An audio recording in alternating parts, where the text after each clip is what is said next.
let's start off in the SEC in a matchup between Texas A&M and Tennessee. Tennessee is I think they're now a 3-point favorite. Over under is sitting at 55.5. Interesting thing about this game is Tennessee at home, electric crowd. They have the 4th longest home streak in the nation, and Texas A&M, the road has not treated them kindly of late. I think they've lost like 14 to 15 against ranked opponents on the road. The last road one came against, I believe, Missouri in 2021. True road game. So Tennessee's obviously going to have a hyped crowd here. The spot favors the Vols because you have Tennessee coming off a bye, coming here fresh. They got some guys back. I think they might get their starting cornerback. They got Cooper Mays back at center. Defensive tackle came back against South Carolina as well and got, I think, 10 to 15 snaps. So they're getting healthier along the offensive line and on defense. And meanwhile, Texas A&M is coming off just a heartbreaking loss to Alabama in a game that they just fumbled the bag. I mean, Alabama was trying to give them the game. They wouldn't take it. Jimbo Fisher, terrible calls. And that pretty much puts them out of the SEC race because of that straight up loss to Alabama. And now they have 2 losses on the year. So how do they bounce back here? That is a major question. From a matchup perspective, Tennessee looks a lot different than last year. They are a heavy, heavy run team, and they've had a lot of success doing it with a 3-headed monster of Wright, Small, and Sampson, who are all averaging over 6 yards per carry. And now you got Mays back at center. So they really want to run a lot. Defense looks improved, but they really haven't faced many competent offenses this year. Even against UTSA, they were facing their backup quarterback. The run defense looks legit. It was pretty good last year. If you take away a 75-yard run against South Carolina, they had like 26 carries for 70 yards. Florida, despite the win, really didn't do that much on the ground. I still have some questions in the Tennessee secondary. So from a matchup perspective, this actually sets up well for Texas A&M, in my opinion, because they've been great against the run. Their run defense has been phenomenal, and that's what Tennessee wants to do. You can attack their secondary, but now no Brew McCoy in that receiving core that lost 2 receivers to the NFL. And Joe Milton, unlike Jalen Milroe, who has elite numbers throwing the deep ball, he's just 8 of 30 on balls throwing 20-plus yards downfield. So can he really exploit the Texas A&M defense? On the other side of the ball, it's all about, can Texas A&M, and Texas A&M starting to get more pressure too. Durkin is blitzing more. But the other side of the ball, can Texas A&M, I don't think they're going to be able to run the ball much against this Tennessee D, but I think there's going to be opportunities in the passing game as long as Max Johnson has enough time. Texas A&M offensive line has been a problem. Tennessee's getting a decent amount of pressure, even if it's not against the toughest schedule. The other thing I worry about, too, is neither of these teams have been great finishing drives. Texas A&M is moving the ball up and down the field, but their run game's been bad, so they haven't really been punching in the end zone. Unfortunately for me, for us last week, they couldn't get in from the 1-yard line to cover that game.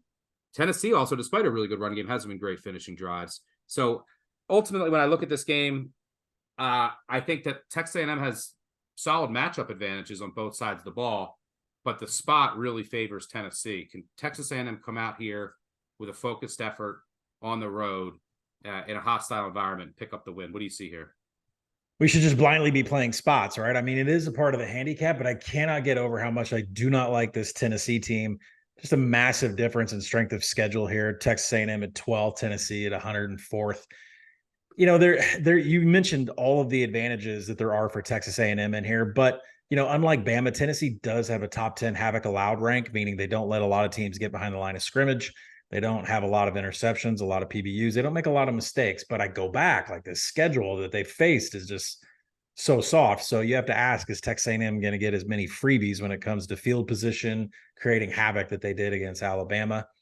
Tennessee rolled South Carolina and UTSA for 3 possessions, but somehow they rank 125th in pass explosives. You couldn't have told me preseason that no matter how good or bad Joe Milton was, the Tennessee was going to be 125th in pass explosives. And that's how you beat A&M. That's how you beat A&M. And so when you go deeper into Joe Milton's numbers, 9-3 TD to INT, but he's 6-5 in big time throws and turnover worthy plays. The largest average depth of target drop of his career. Last year, he was 51% adjusted completion rate on passes over 20 yards. This year, it's 33%. He's terrible. Milton, he likes quarters. He likes cover three. He has a high success rate. The efficiency really drops off when he goes up against cover one.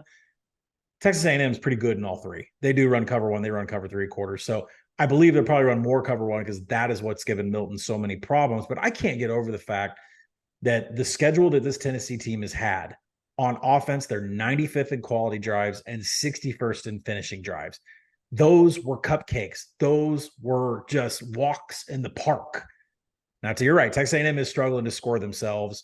Jimbo's overriding 4th and 1 calls, red zone calls. Jimbo taking control of the wheel over Petrino is what's really caused some of these numbers to happen. I project this game at 2. I bought Texas A&M at 4 on open. I would buy them again at 3. I'm going to ignore the spot because I have so many problems with Tennessee's offense. I mean, if you're not throwing deep and you're trying to be this grounded pound, that's just not who you are, Volunteers. And Texas A&M plays right into what Texas A&M wants to do. So I'm going to be with the Aggies.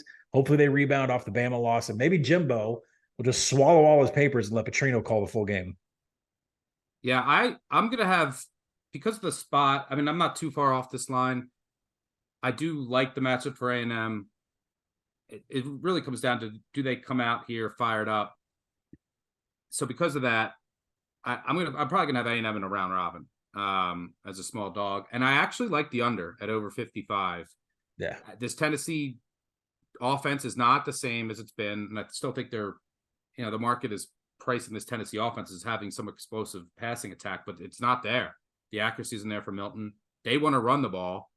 A&M can defend the run, and A&M's having trouble in the red zone, and they can't really run. I think there's gonna be a lot of field goals in this game. Like, I think that both teams will be able to have some success moving the ball, but I think they're both going to continue struggling to finish drives.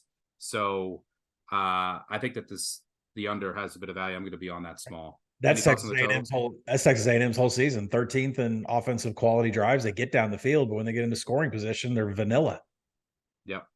And they're struggling to run the ball, and the play calling's been bad, especially on those late downs where, I think Fisher's taking control.